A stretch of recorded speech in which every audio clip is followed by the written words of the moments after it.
She was 15 when the ship docked along the Nile, the desert sun burning her back. The air was thick with heat and silence. Her wrists were bound with a rope that still carried the scent of another girl, one who hadn't survived the journey. Naya had come from far to the south, from green mountains where the air smelled of rain. But Egypt was dry and blinding. Even the river looked tired. They marched her inland toward Wasit, where white columns rose like teeth, and nobles walked in linen robes bright as bone. Naya was one of 5 captives sold that day, examined under an awning, while scribes noted her height, her peaches, her worth. Clothes removed, oiled, perfumed, turned into a possession. The steward chose her for the private quarters. That night, she learned her place was not to clean or serve wine, but to sleep beside the master. Her name was changed, her life erased. By 17, she had mastered silence. She moved through the halls like a shadow, quiet, perfumed,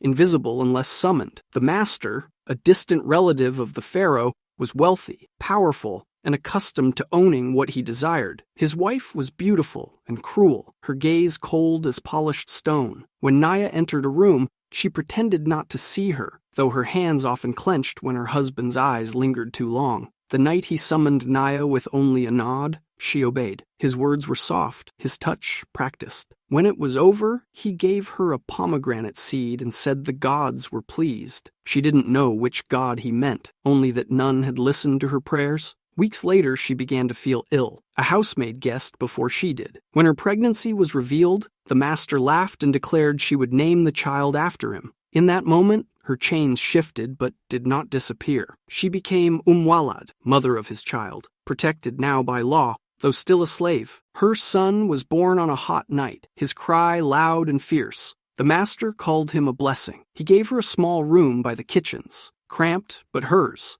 The housemaid helped her recover, teaching her to nurse, to stay quiet, to survive. The boy grew fast, golden-skinned, full of laughter. He ran through the gardens while Naya watched from the shadows, always half afraid the world would remember who she was. The master's affection faded into duty. The mistress's hatred sharpened into silence. Yet Naya endured. When the boy accidentally broke one of the mistress's vases, the woman raised her hand to strike him. The steward stopped her, not from kindness, but because the boy was his master's blood. Later, the nobleman decided his son would study to become a scribe. Pride and fear warred inside Naya. Education could make him free, but visibility could destroy them both. Years passed. The boy became a man, intelligent and confident, his voice steady as he read to his father each evening. Naya watched from the doorway, pride softening her sorrow. Then one morning, the master was found lifeless beside his bed. The household went silent. According to Egyptian law,